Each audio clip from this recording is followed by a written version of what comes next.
The problem is with Xorg is that the writing is on the wall and has been forever. Like Yep. BSPWM, for example, is one of my favorite window managers.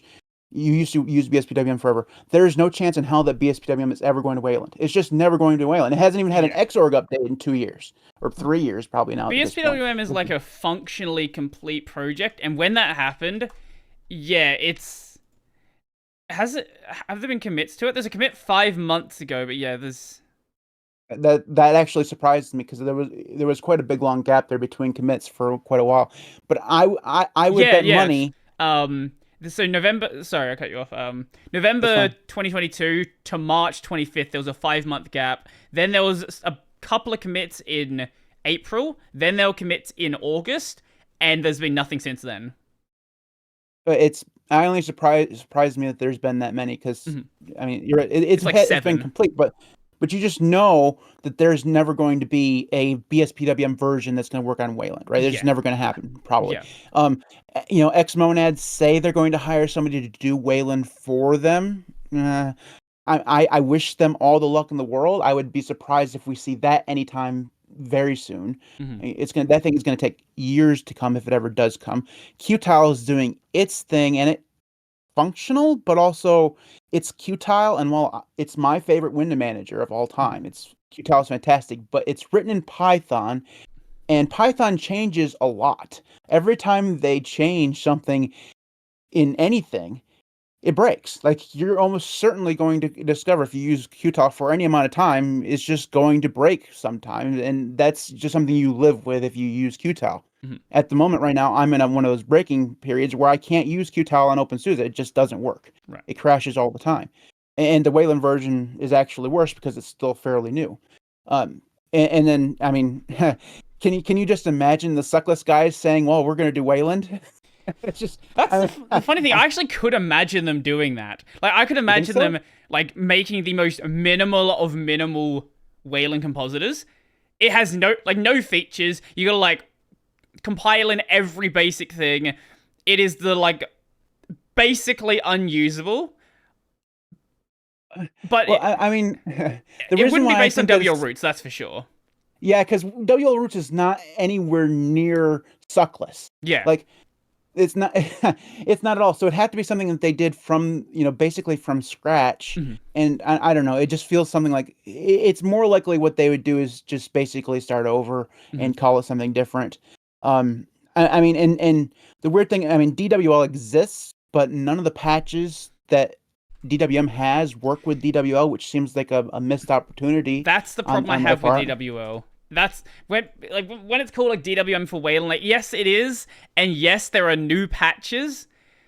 But the thing that's great about DWM is that like long list of patches they have that have been developed over years and years. And I'm sure Mhm. DWL can get to that. And it's a lot better than it was early on. But just like the core patches that people want are there for sure. But if you just look at that full list on the DWM website, there's a lot of things that are still missing. I have hope for it though, because it does seem like a fairly popular option in that sort of space. And they seem to be fairly responsive to people who say, "Well, I need this patch. Can I get it?" And a lot of times, within a certain period of time, it does show up Mhm. eventually. Someone will take that period on. But and I understand, like if you go through the list of DWM patches, probably 80% of those rely 100% on Xorg tools, Yeah. like Xdo tool or stuff like that to move windows around, Mhm. and almost all that stuff has interaction stuff that it would either absolutely necessitate heavy portal usage or just wouldn't be possible because of the way Wayland is constructed, right? Yeah. So I understand, but in my mind, I think, well, you know what? This is supposed to be DWM. It feels like a big missed opportunity to take this. It would be basically like if somebody forked GNOME, but Mhm. completely made every GNOME extension inaccessible. Right. Because you're basically taking all that work out, and it's a missed opportunity. But like I said, I understand it. And then there's things like River, which is never going to be all that popular.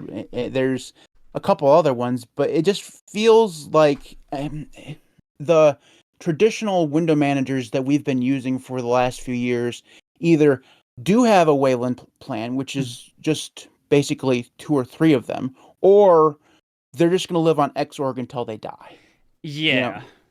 And that writing on the wall is what is finally getting me to look at Wayland, because I need a plan for when, like X-Monad is not going to just stop working next week. They're going to keep, developing it. But if they're really going to put a lot of their effort into the Wayland version, eventually that development work is going to go there and not on the Xorg version. It's a hard decision for someone like me, who somehow I became the grumpy old man of the Linux community. I don't know how this happened. I'm not even 40 yet, but I don't like change, and it felt to me that they moved to Wayland too fast for people like me. For people who like change, I absolutely love the thing to move to Wayland. But every time I've tried Hyperland or one of the Wayland things, I spend basically the entire time I'm switching to it, changing every little bit of my workflow. I have to change different applications. Like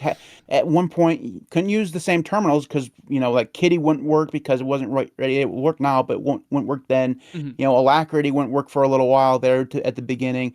So you had to find a new terminal. You had to find a new app launcher, all this stuff. It was basically like switching from Windows to Linux, because you had to find everything new. Mm-hmm. And that really bugged me. And that's still somewhat the case, even though a lot more Xorg stuff will work on Wayland than before, which is making the process much smoother than it was even 6 months ago.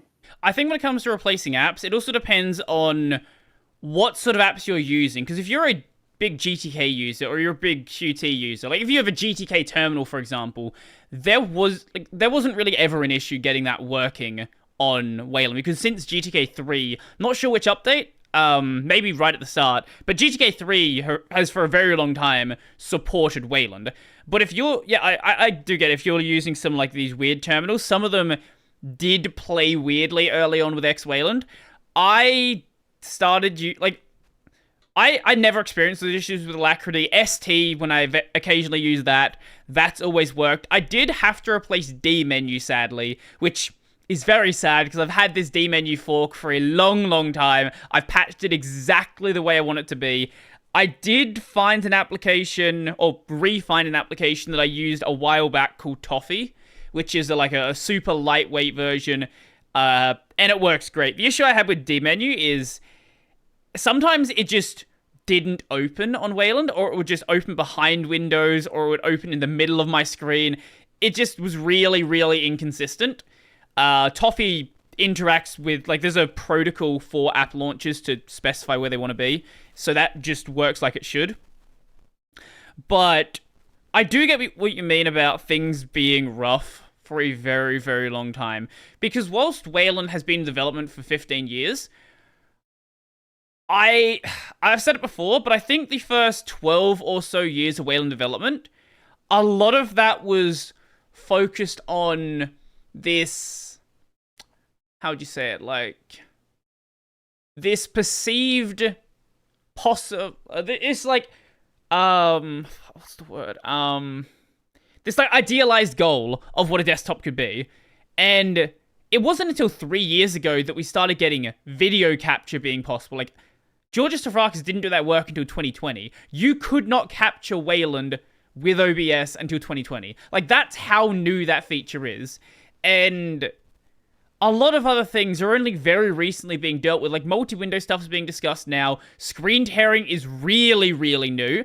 That was held back for so long, not just by GNOME guys, but Simon Sir, the WL Roots guy, wanted nothing to do with it for a really long time. And all of these other little things are now just coming together, but we're very much in this transitionary stage, so there is going to be a lot of rough edges, especially with portals. Like, portals you've experienced yourself a couple of months ago were kind of rough, and even now are still a little rough around the edges. Like, it works probably 9 out of 10 times, but then you have this, like, one time where you're like, why did this stop working? What's going on? And it's not just a portal thing, but there's a lot of things where most of the time it works, but then sometimes it doesn't. And that I do agree that some distros are moving a bit too quick. I don't think you should be doing away with your X11 session right now. Fedora's going to do it because that's what Fedora's always done. They've always been, like... Fedora is not a new user-friendly distro. They're Apple getting rid of the floppy disk. Yeah. Or FireWire. Or the headphone jack.